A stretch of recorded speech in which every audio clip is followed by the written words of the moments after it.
ফেনী নুসরাত হত্যা মামলায় অধ্যক্ষ সহ 2 জনের মৃত্যুদণ্ড হাইকোর্টের, 4 জনের যাবজ্জীবন, পরিবারের সন্তোষ। রংপুরের শিক্ষক পরিবারের 4 জনকে হত্যার প্রতিবাদ ও আসামিদের শাস্তির দাবি সাবেক ও বর্তমান শিক্ষার্থীদের। হবিগঞ্জের খোয়াই নদীর বাঁধ ভেঙে 25টি গ্রাম প্লাবিত, ব্রাহ্মণবাড়িয়ার নিচু এলাকায় ঢুকছে পানি। কেজি প্রতি পোলাও চালের দাম বেড়েছে 60 থেকে 70 টাকা, সিন্ডিকেটকে দুষছেন বিশেষজ্ঞরা।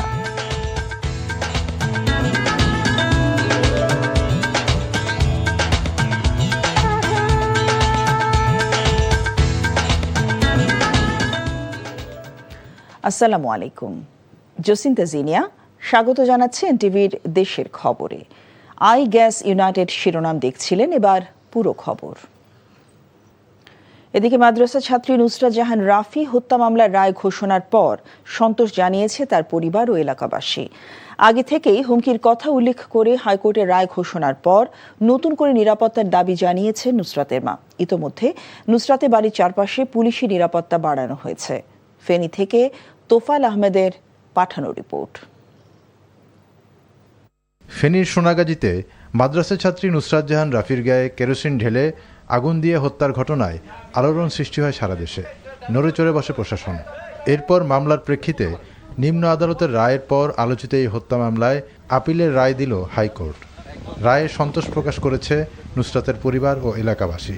এই ঐতিহাসিক রায়ের মাধ্যমে আমাদের এলাকাবাসীর প্রত্যাশা পূরণ হয়েছে, আমরা ন্যায় বিচার পেয়েছি বলে মনে করি। আমাদের যে প্রত্যাশা ছিল, আমরা যে এলাকাবাসীর যে প্রত্যাশা ছিল, ওই প্রত্যাশা অনুযায়ী আমরা রায় পেয়েছি। একই সাথে প্রধানমন্ত্রীর কাছে নিজের ও অন্য সন্তানের নিরাপত্তা দাবি করেছেন নুসরাতের মা। আমরা আদালতের প্রতি অনেক শ্রদ্ধাশীল, আমরা জানি আমরা ন্যায় বিচার পাবো। এখন শুধু আমাদের নিরাপত্তার প্রয়োজন। প্রধানমন্ত্রী তারেক রহমানের কাছে ধন্যবাদ। আমার 3টা ছেলের প্রতি যেন খেয়াল রাখে। আমার ছেলের ঘরে মারিয়ে নেব, পুরা বাড়ি ঘর আগুন লাগাই হুমকি দামকি দিতে আছে। নিম্ন আদালতের রায়ের পর থেকেই নুসরাতের বাড়িতে সার্বক্ষণিক 2 জন পুলিশ সদস্য পাহারায় ছিল। হাইকোর্টের রায়কে কেন্দ্র করে বাড়তি আরও 5 জন পুলিশ সদস্য মোতায়েন করা হয়েছে। আমরা 24 ঘন্টা এখানেতে সবসময় ডিউটিতে কর্মরত ছিলাম। আজকেও সেই ধারাবাহিকতায় আজকে একটু পুলিশ ফোর্স বেশি আছে। আমরা যতক্ষণ পর্যন্ত না এখানে কোনো ধরনের বিশৃঙ্খলা, কোনো ধরনের ঝামেলা যাতে না হয়, আমরা সবসময় নিরাপত্তায় আছি, নিরাপত্তায় থাকব। NTV news desk. রংপুরে অবসরপ্রাপ্ত স্কুল শিক্ষক গণপতি চক্রবর্তী সহ একই পরিবারের 4 জনকে হত্যার প্রতিবাদ এবং আসামিদের দৃষ্টান্তমূলক শাস্তির দাবিতে শোক র্যালি ও মানববন্ধন কর্মসূচি পালিত হয়েছে। দুপুরে রংপুর জেলা স্কুলের প্রধান গেট থেকে প্রতিষ্ঠানটির সাবেক ও বর্তমান শিক্ষার্থীদের একটি শোক র্যালি বের হয়। র্যালিটি বিভিন্ন সড়ক প্রদক্ষিণ শেষে জেলা স্কুলের সামনে গিয়ে শেষ হয়। পরে সেখানেই মানববন্ধন কর্মসূচি পালন করেন তারা। এতে বক্তারা হত্যার প্রকৃত রহস্য উদ্ঘাটন করে দোষীদের কঠোর শাস্তির দাবি জানান। শনিবার রাতে রংপুর নগরীর মাছুয়াপাড়া এলাকায় অবসরপ্রাপ্ত স্কুল শিক্ষক গণপতি চক্রবর্তী, তার স্ত্রী প্রীতিলতা চক্রবর্তী, মেয়ে প্রাপ্তি ও ছেলে পিয়মকে হত্যা করা হয়। এ ঘটনায় গ্রেফতার করা হয় মুগ্ধ ও সিদ্ধার্থ নামে 2 জনকে।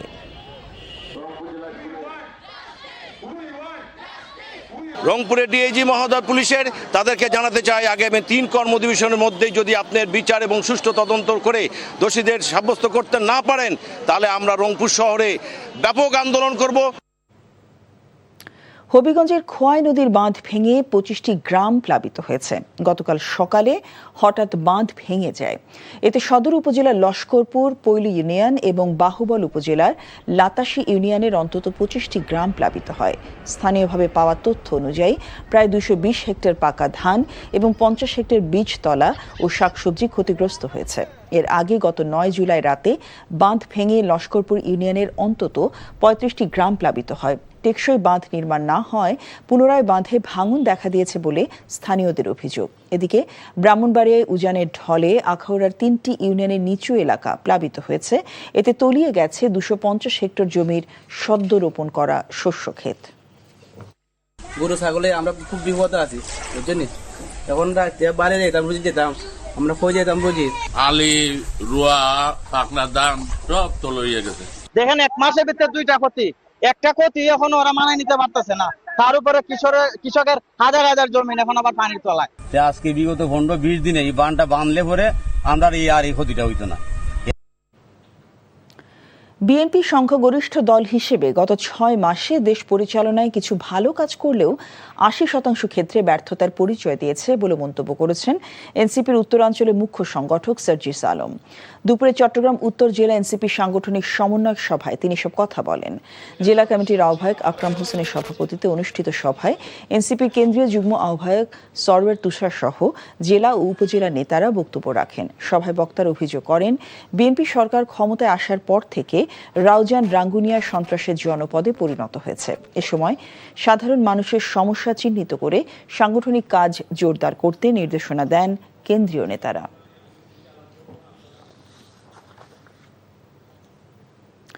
দেশে উৎপাদন পর্যাপ্ত, আমদানিও করতে হয় না, তাহলে 1 কেজি পোলাও চালের দাম কেন 230 টাকা হবে? হঠাৎ করে 2.5 মাসের ব্যবধানে কেজি প্রতি সুগন্ধি বা পোলাও চালের দাম বেড়েছে 60 থেকে 70 টাকা। কারণ হিসেবে মিল মালিকরা বলছেন, পোলাও চাল বিদেশে রপ্তানি হওয়ায় দাম বাড়ছে। তবে ভোক্তা অধিকার রক্ষা সংগঠন এবং বাজার বিশ্লেষকরা মনে করছেন, পোলাও চালের অস্বাভাবিক দাম বৃদ্ধির জন্য সিন্ডিকেটই দায়ী। বিস্তারিত সেলিম মালিকের রিপোর্টে। নিম্ন মধ্য এমনকি উচ্চবিত্তের কারো বাড়িতে মেহমান এলে কিংবা কোনো আচার অনুষ্ঠান হলে পোলাওয়ের আয়োজন হয়। ব্যক্তি ও পরিবারের সেই তৃপ্তিদায়ক ও আনন্দঘন মুহূর্তে এবার হানা দিয়েছে উচ্চ দাম। 1 কেজি সুগন্ধি পোলাওয়ের চাল কিনতে হচ্ছে 230 টাকায়, যা 2 মাস আগেও ছিল 170 টাকা। 70 থেকে 75 টাকার মধ্যে বিক্রি করতে সব কোম্পানি।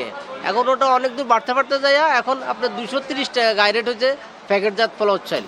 এক্সেস আমরা তো খেতেই পারছি না, কিনতেই পারছি না, কি করব? বাচ্চারা সপ্তাহে একদিন পোলাও চাল খায়, মানে পোলাও খায়, খাওয়ার ইচ্ছা, কিন্তু সেটা আমি নিজেও তো এখন হিমশিম খাচ্ছি মানে পোলাও চাল নিতে। ভোক্তাদের যখন নাবিশ্বাস অবস্থা, তখন রাজধানীর পাইকারি বাজারে গিয়ে মিলল পোলাওয়ের চালের স্বাভাবিক অবস্থা, কিন্তু সিন্ডিকেটই করে রেখেছে অস্বাভাবিক বাজার। 1.5-2 মাস আগেও পোলাও চালের দাম ছিল 150 থেকে 160 টাকার ভিতরে উঠানামা করতো, কিন্তু এটা বাড়তে এসে এখন 200 টাকায় ঠেকছে। ধানের দাম ঊর্ধ্বমুখী, ধান কিনে বেশি দামে, চাউলের কেয়ারিং খরচ পড়ে বেশি, ওই হিসাবে এবার এনটিভি নজর দিতে চায় আরেকটু গোড়ার দিকে, যেখানে সুগন্ধি পোলাওর চাল উৎপাদন হয়। চাষিদের কাছ থেকে ধান সংগ্রহের পর যাদের হাতে আসে, মূলত তারাই নিয়ন্ত্রণ করে চালের বাজার। সেই চালকল মালিকদের সাধারণ সম্পাদকের দাবি, সুগন্ধি চালের দাম বৃদ্ধির প্রধান কারণ রপ্তানি। এক্সপোর্টের সিদ্ধান্ত দেওয়ার পর বিদেশে এই চাউলের ব্যাপক চাহিদা বৃদ্ধি পেয়েছে। এই চাহিদা বৃদ্ধি পাওয়ার কারণে দামও বৃদ্ধি পাচ্ছে। দেশে বছরে সুগন্ধি চাল উৎপাদন হয় 16 থেকে 20 লাখ টন, আর প্রতি বছর গড়ে রপ্তানি হয় মাত্র 10,000 টন। তবে এবার খাদ্য মন্ত্রণালয়ের সুপারিশে প্রথম দফায় 211টি এবং দ্বিতীয় দফায় 67টি প্রতিষ্ঠানকে 45,270 টন সুগন্ধি চাল রপ্তানির অনুমতি দিয়েছে বাণিজ্য মন্ত্রণালয়। এখানে অবশ্যই সরকারের এই বিষয়ে কঠোর অবস্থানে যেতে হবে। এটা হলো প্রথম হলো যে গোডাউনগুলো চেক করা এবং কেন এটা বাড়লো এবং কি কারণে, সেটাই যারা এই কর্পোরেট গ্রুপ আছে, এই 5-6টা গ্রুপ তো যেটা বাজারজাত করে তাদেরকে ডেকে, এবং এখানে আমাদের ডিপার্টমেন্টাল স্টোর যেগুলো আছে এখন সুপার শপগুলো, এই কাজের সাথে তারাও জড়িত। অর্থনীতিবিদরা বলছেন, অন্যান্য কৃষি পণ্যের মতো সুগন্ধি পোলার চাল নিয়ে ব্যবসায়ীদের সিন্ডিকেট ও মিল মালিকদের দৌরাত্ম্য নিয়ন্ত্রণে নজরদারি নেই বলেই নৈরাজ্য চলছে। উৎপাদন থেকে শুরু করে কনজিউমার পর্যন্ত, এক্সপোর্ট পর্যন্ত হোল সিস্টেমটাকে নজরদারির ভিতরে রাখতে হবে, এবং এই নজরদারি মানে শুধু হাতে চাবুক নিয়ে পেছনে দাঁড়িয়ে থাকা নয়। কোন দুর্বলতার সুযোগে একটি প্রতিষ্ঠান এটাকে স্টক করতে পারে এবং বা সিন্ডিকেট করতে পারে এবং দাম বাড়িয়ে দিতে পারে, সেটা আগে আইডেন্টিফাই করতে হবে। দেশে পোলার চালের উৎপাদন ও চাহিদার সমন্বয়ের পর বিদেশে রপ্তানির পরামর্শ বিশেষজ্ঞদের। সেলিম মালিক, এনটিভি নিউজ, ঢাকা।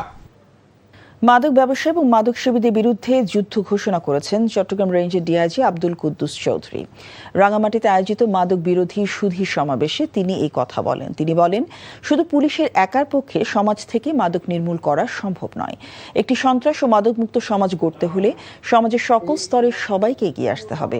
মাদক ব্যবসায়ী এবং সেবনকারীদের ব্যাপারে তথ্য দেওয়ারও আহ্বান জানান তিনি। ভালুকা বিনা নোটিশে শ্রমিকদের 1.5 মাসের বেতন বকেয়া রেখে রোর ফ্যাশন কারখানা বন্ধ করে দিয়েছে মালিকপক্ষ। শ্রমিকরা জানান, সকালে তারা কাজ করতে এসে দেখতে পান কারখানায় তালা ঝুলিয়ে নোটিশ টানিয়ে দিয়েছে কর্তৃপক্ষ। প্রত্যেক শ্রমিকের 1.5 মাসের বেতন 30 থেকে 35 হাজার টাকা করে পাওনা রয়েছে। মালিকপক্ষ শ্রমিকের বিকাশ নম্বরে 5,000 টাকা করে পাঠিয়ে দিয়েছে। যাদের বিকাশ নেই, গেটের সিকিউরিটির কাছে তাদের জন্য 5,000 করে টাকা রেখে গেছে। আর বাকি টাকা দেবে কিনা শ্রমিকদেরকে তা জানানো হয়নি। এতে শ্রমিকদের মাঝে ক্ষোভের সৃষ্টি হয়েছে। মহাসড়কে 3 হুইলারে যাত্রী ওঠানোকে কেন্দ্র করে সৃষ্ট বিরোধের জেরে ঢাকা বরিশাল মহাসড়কের নথুল্লাবাদ বাস টার্মিনাল এলাকা অবরোধ করে রেখেছে বাস মালিক ও শ্রমিকরা। দুপুর 12:30 থেকে এই পরিস্থিতি চলছে। এতে কুয়াকাটা এবং বরিশালের সাথে বন্ধ হয়ে গেছে রাজধানী সহ সারা দেশের যান চলাচল। ফলে দুর্ভোগে পড়েছে সাধারণ যাত্রীরা। বাস মালিক এবং শ্রমিকদের দাবি, মহাসড়কে নিষিদ্ধ 3 হুইলার অবাধে চলাচলের কারণে যানজটের পাশাপাশি দুর্ঘটনার ঝুঁকিও বাড়ছে। বিভিন্ন বাস কাউন্টারের সামনে যাত্রী ওঠানোর সময় বাস চলাচলে বিঘ্ন সৃষ্টি হচ্ছে। দীর্ঘদিন ধরে মহাসড়কে সব যান চলাচল বন্ধের দাবি জানিয়ে আসলেও কার্যকর ব্যবস্থা নেওয়া হয়নি। যানজট নিরসন, সড়কের সরকারি জায়গা দখলমুক্ত করা এবং মহাসড়কের স্বাভাবিক পরিবেশ ফিরিয়ে আনতে চাঁদপুর কুমিল্লা মহাসড়কে অবৈধ স্থাপনা উচ্ছেদ অভিযান শুরু হয়েছে। চাঁদপুর সড়ক এবং জনপদ বিভাগ এবং জেলা প্রশাসনের উদ্যোগে 3 দিন ব্যাপী অভিযান চলবে। প্রথম দিনেই মহাসড়কে বিভিন্ন গুরুত্বপূর্ণ এলাকায় 1/2 শতাধিক অবৈধ স্থাপনা উচ্ছেদ করা হয়েছে। সকালে চাঁদপুর শহরের ওয়্যারলেস এলাকা থেকে অভিযান শুরু হয়। পরে চাঁদপুর কুমিল্লা ফরিদগঞ্জ মহাসড়কে বাবুরহাট সহ বিভিন্ন গুরুত্বপূর্ণ পয়েন্টে অভিযান পরিচালনা করা হয়। এ সময় সড়ক ও জনপদ বিভাগের জায়গা দখল করে নির্মাণ করা দোকান, ব্যবসা প্রতিষ্ঠান সহ বিভিন্ন অবৈধ স্থাপনা সরিয়ে দেওয়া হয়। খবর শেষ করছি, তবে যাবার আগে আই গ্যাস ইউনাইটেড শিরোনামগুলো আরেকবার।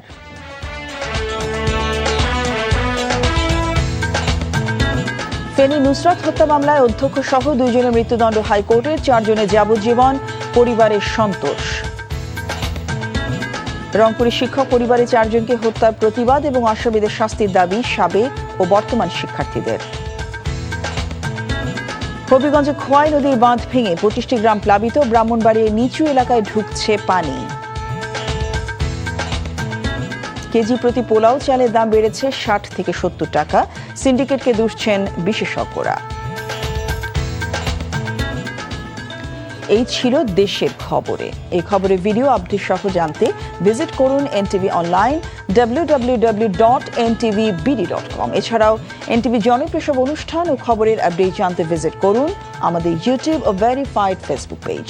6টা ইভিনিং নিউজ দেখার আমন্ত্রণ রইল। সবাইকে ধন্যবাদ।